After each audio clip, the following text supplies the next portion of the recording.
A gente precisa dar nome, viu, irmãos, ao pecado. Vocês estão me ouvindo aqui? Ó, olha aqui, né? É que vocês estão concentrados, eu não sei se... É que eu sou homem, né, mano? O homem não consegue fazer duas coisas ao mesmo tempo, né? Vocês, as irmãs aí, devem estar pensando em tantas outras coisas junto também. Né? Então, olha aqui, ó, olhe para cá, preste atenção. A gente lê junto aqui. A gente precisa dar nome aos pecados. Tá? A gente precisa nomear os pecados, saber os pecados, quais exatamente são, para que a gente seja tratado nesses pecados, né? Porque às vezes é igual as pessoas que falam assim: ah, obrigado por tudo, desculpa por qualquer coisa. Disse nada, né? Já viu alguém falar assim, né? Desculpa aí por qualquer coisa. Quer dizer, desculpa por quê, meu irmão? Me fala aí qual foi o erro teu. Eu quero saber para te desculpar. Por qualquer coisa não, quero saber qual é a coisa. Obrigado por tudo, especifica. Então a gente precisa ser, né, nomear as coisas aí. Então vamos lá, Hebreus capítulo 3, verso 15 e até o 18, até o 19, aliás, é o 19 que é a chave, mas o 15. Enquanto se diz: hoje, se ouvides a sua voz, não endureçais o vosso coração, como na provocação. Essa provocação aqui refere-se lá ao que nós estamos lendo lá no Antigo Testamento. Porque havendo alguns ouvido, o provocaram, mas não todos que saíram do Egito por meio de Moisés. Mas com quem se indignou por 40 anos? Não foi porventura com os que pecaram, cujos corpos caíram no deserto? E a quem jurou que não entrariam no seu repouso, senão os que foram desobedientes? Mas qual foi a desobediência, hein? E vemos que não puderam entrar por causa da sua incredulidade. É por isso que eu falei, irmãos, milagre não gera fé. Eles viram milagre durante 40 anos, coisa que nós nem sonhamos em presenciar, em ver. E eles não entraram na terra por causa da incredulidade. Então, se milagre gerasse fé, esses homens, essas pessoas seriam os mais fiéis, né, de toda a história. Pelo contrário, foram os mais incrédulos.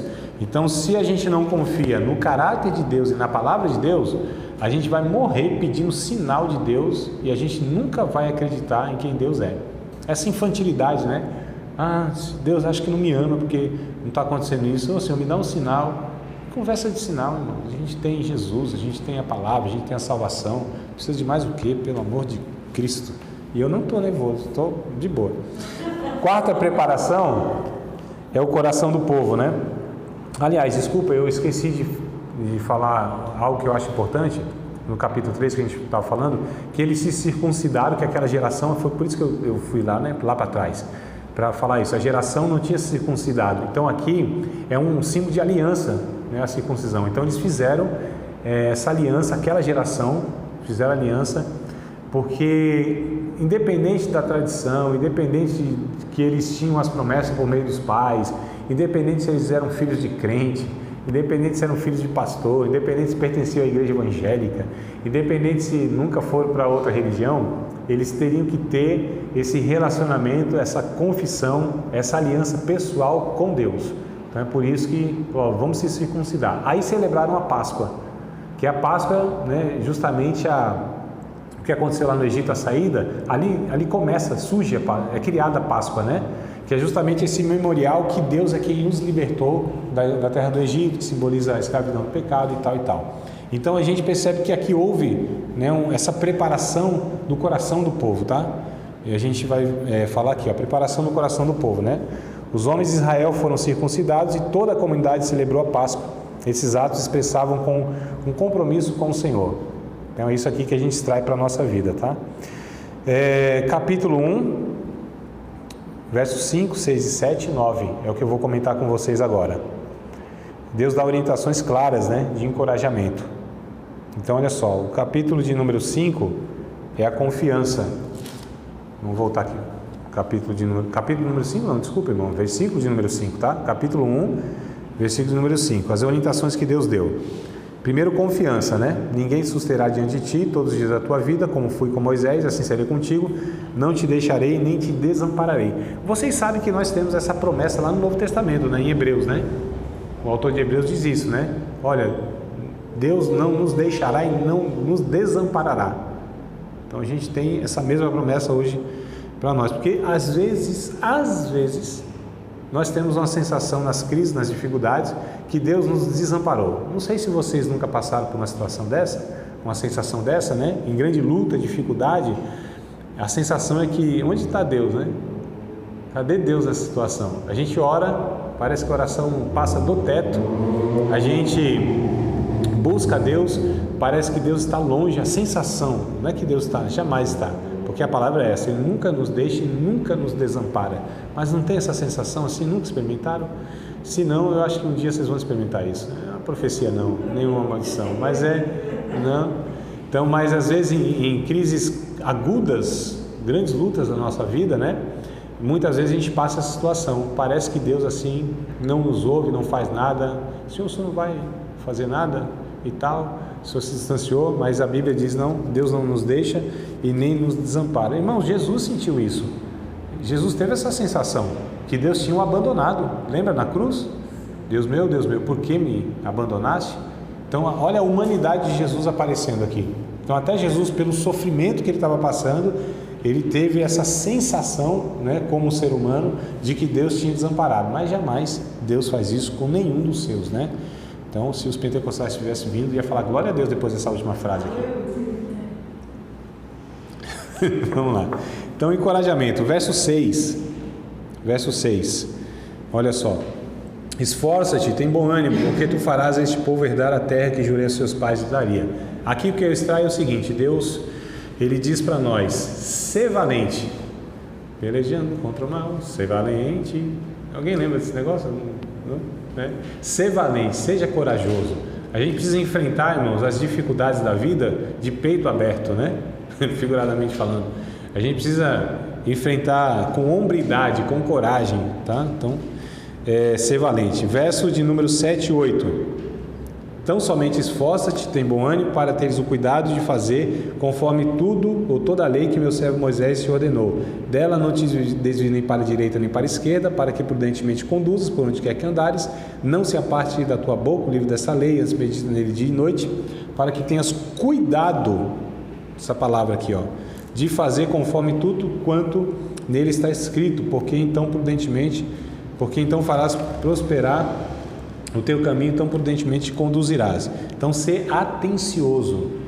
Irmãos, muitas vezes nós somos distraídos, sabia? Como cristãos, discípulos de Cristo, distraídos, meio assim, distraído da vida. A gente precisa ser atencioso, prudente, né? Gente assim, atenta à voz de Deus. O que Jesus ensinou lá no Novo Testamento lá? Olhai, orai e vigiai. Não é isso? Então, sempre atento, né? Olhai, observar. A gente precisa dar atenção à vida, senão a gente se distrai com muitas coisas da vida. A gente vai mais ou menos no automático e vai sendo distraído como a gente está vivendo, como a gente está respondendo às situações da vida, né? Então, ser atencioso. Verso de número 9 aqui. Verso número 9 que eu acho fantástico, que é seguro pela presença de Deus. Não te mandei eu, esforça-te, tem bom ânimo, não te pago, nem te espantes, porque o Senhor teu Deus é contigo por onde quer que andares. A gente já comentou, né? Mas é interessante que Moisés já sabia disso lá atrás, quando Deus disse assim, ó, Moisés, vocês vão aí, eu garanto um anjo bom para ir com vocês, vou enviar um anjo com vocês. Irmão, a gente é pentecostal, se Deus fala assim, eu vou enviar um anjo assim contigo, eu falei, eita, demorou, Senhor, um anjo é bênção, não? Vinha um anjo assim, Deus fala assim, um anjo vai te acompanhar, vai te conduzir. Eu já estava satisfeito, não precisa nem ser aquele anjão com a espada desembanhada, um anjo só com as asas para dar balançar um vento e tal, já estava bom. A gente que é pentecostal, um anjo já era suficiente, mas Moisés, ele queria um relacionamento com Deus. Ele falou, Senhor, anjo coisa nenhuma, não arreda o pé daqui se o Senhor não for conosco, é a tua presença. E para nós, irmãos, é melhor do que anjo, é melhor do que providência, é melhor do que qualquer coisa. É Deus, é a presença de Deus, é o que nos interessa, o resto é resto, né? Então vamos lá, capítulo 6 ao capítulo 12, uma segunda divisão, né? Os inimigos a serem vencidos, é o que nós denominamos aqui. Havia alguns inimigos a serem vencidos, né? Então 3 cidades aqui eles enfrentam, tá? Do capítulo 6, né, até o 12, 3 cidades, a de Jericó, a de Ai e a de Gibeão. Vou tentar resumir aqui, tá? Até escrevi aqui um bocado de coisa para passar para vocês, mas vou resumir só para a gente extrair. Jericó, aquela cidade que eu já falei para vocês, cidade murada, intransponível e tudo mais. Ali eles venceram aquela cidade por obedecer a Deus, né? Então isso aqui que a gente precisa destacar. Tá? Eles, na verdade, colocaram a fé em Deus, né, obedecendo. Então a fé, ela precisa ser traduzida, irmãos. Olha que coisa interessante. A fé não é uma declaração que eu faço, nem um pensamento que eu tenho. Não há sentimento mental que a gente chama, né? A fé não é assim, eu tenho fé. Lembra o que Tiago disse? Tem fé mesmo? Então mostra pela tua obra. Né?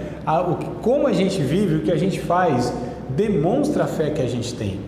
Porque essa fé que não produz nada, não faz nada, isso não é fé, isso é crença. Ou melhor, como o Tiago diz, é fé de demônio. Então o que tem de pessoas que têm fé demoníaca não é fácil. Não produz o caráter de Deus, não produz a natureza de Deus, não faz absolutamente nada para manifestar Deus, né? Então fé não é ficar de joelho no pé da cama dia e noite orando. Não é, não. Fé é de fato você obedecer o ID de Deus, obedecer, viver as relações como Deus disse que a gente tem que, né, viver. Então essa questão aqui, eles obedeceram. Então Jericó é impossível ser vencida, mas crendo em Deus e obedecendo a Deus, eles fizeram isso aí. Agora é interessante que uma cidade, o capítulo de número 7 vai falar isso, ó. Uma cidade, capítulo de número 7 não, a 6, deixa eu ver, a 6 tem Jericó, mas é um pouquinho mais para frente, né? Um pouquinho mais para frente, é a 7 mesmo, tá? Capítulo 7. Vai falar de uma outra cidade chamada Ai. A cidade era tão pequenininha, não era como Jericó, não era cidade murada, nada disso. Aí o capítulo de número 7 aqui, irmãos, ó, verso de número 3 em diante, vamos ler aqui, Josué 7, 3 em diante. E voltaram a Josué e disseram-lhe: não suba todo o povo, suba alguns 2 ou 3 mil homens a ferir a Ai. O Ai, né? Não, Ai. Pensei que tinha machucado alguma coisa, irmão. Então tá. Aí, o Ai, não fadigues ali todo o povo, porque poucos são os inimigos. Assim subiram lá do povo alguns 3 mil homens, os quais fugiram diante dos homens de Ai. E os homens de Ai feriram deles alguns 36 e seguiram desde a porta até Sebarim, feriram-nos na descida, e o coração do povo se derreteu e se tornou como água. Então Josué rasgou as vestes, lá se humilhou e tudo mais. O que aconteceu aqui? Desprezaram, olha só, desprezaram a esse inimigo, porque venceram uma grande batalha, aquilo que era impossível, a cidade murada. Pô, aí pouquinho, né? Então manda 2, 3 mil homens para resolver esse negócio aí. Só que saíram envergonhados, perderam a batalha, né? Então qual é a lição aqui que eu acredito que a gente pode tirar? A gente jamais deve subestimar o pecado. A gente jamais deve entender que a gente dá conta de enfrentar qualquer situação sem Deus. Não dá conta, a gente vai e tal. Isso aqui eu já venci, venci batalhas muito maiores lá atrás na minha vida. Esse negócio pequeno aqui eu dou conta. Não, irmãos. A nossa vida cristã tem que ser na dependência por toda a vida de Deus, em todas as coisas, mesmo as mais simples da vida, não só as complexas, as mais simples da vida. A gente precisa ter esse entendimento, que eu vivo hoje, após aceitar Cristo, entender que eu não banco a minha vida, porque a gente aceitou Jesus por conta disso, né? A gente reconheceu, eu não dou conta da minha vida, eu não banco, não sustento a minha vida, eu não tenho como manter a minha vida. Então chegamos a essa conclusão, a gente fala: Senhor, então eu sou falido espiritualmente. Jesus diz: bem-aventurados falidos espiritualmente, né? Os pobres de espírito, o sentido é esse, né? Os pobres de espírito, falidos espiritualmente, porque deles é o reino de Deus. Então nós reconhecemos que a gente não banca a nossa vida, eu não tenho como fazer absolutamente nada para me salvar, eu não consigo alterar coisa nenhuma na minha vida. Jesus disse: vocês não conseguem nem aumentar alguns centímetros na altura de vocês, nem mudar a melanina da cabeça. Consegue os produtos hoje, mas Jesus está falando outra coisa, né? Não nesse sentido, mas Jesus disse: vocês não podem alterar nada na natureza. Olha só, Jesus ensinando: vocês, seres humanos, criaturas de Deus, são insuficientes para a vida. Vocês são dependentes de Deus. Uns reconhecem, outros não. Os que reconhecem, então vivem glorificando a Deus em todas as coisas da vida. né, irmão? A gente pode não, por exemplo, um dia, falando a respeito de alguma coisa parecida assim, na sala de aula, acho que até com jovens, não sei, escola bíblica, e eu falei, irmãos, a gente não é obrigado, porque tem uns cristãos que é meio atrapalhado da cabeça, né? Tipo assim, o chefe fala assim, e aí, amanhã vai vir fazer extra? Ah, não sei, né? Porque eu não sei do dia de amanhã. Se Deus quiser, conta comigo aí. Se Deus quiser. Não é assim, né, irmão? Então a gente sabe que a gente de fato não sabe se vai acordar amanhã. A gente não sabe do dia de amanhã. Eu não preciso falar isso, eu preciso entender isso. Eu preciso viver com essa consciência, né? Então a gente sabe que eu não consigo, por exemplo, voltar para casa. Jamais. Se Deus não me der saúde, coordenação motora, já pensou? Aqui dá um negócio assim, me falta o ar. De repente Deus diz assim, anjo do ar, fecha a torneira do ar. Então o morro caiu duro aqui, né? Um vaso capilar rompe na minha cabeça, eu fico todo torto aqui, vou saindo todo torto, já pensou? Então assim, nós sabemos que a vida é frágil, nós dependemos de Deus, a gente não despreza absolutamente nada, nada na nossa vida. Senhor, preciso do Senhor. Acordamos aqui, o salmista disse assim, dormi, acordei, porque o Senhor me sustentou, né? Mais ou menos isso o Salmo, né? Salmo 3 e 5, não, 3 e 8. Me ajudem aí, vê se esse Salmo é tão lindo, irmãos. Dormi, acordei, porque o Senhor me sustentou, alguma coisa assim. Acho que é o 3 e 8, Salmo. Bora lá, vamos pegar. Só para a gente entender como deve ser a nossa consciência diante de Deus. 3 e 8, é isso? Não, né? Vocês lembram desse salmo? Eu sei que existe esse salmo e que ele está na minha Bíblia. Falta eu achar. 3,5, obrigado, Mari. É isso? Então leia, por favor. Eu acho que eu até disse 3,5, não falei não? Foi, né? Então, por favor, leia, minha amada. Deito-me e pego no sono, acordo porque o Senhor me sustenta. Isso, deitei e dormi, acordei porque o Senhor me sustentou. Olha só, então nós acordamos, Senhor, obrigado. Eu acordei porque no meio da madrugada aí eu não morri, né?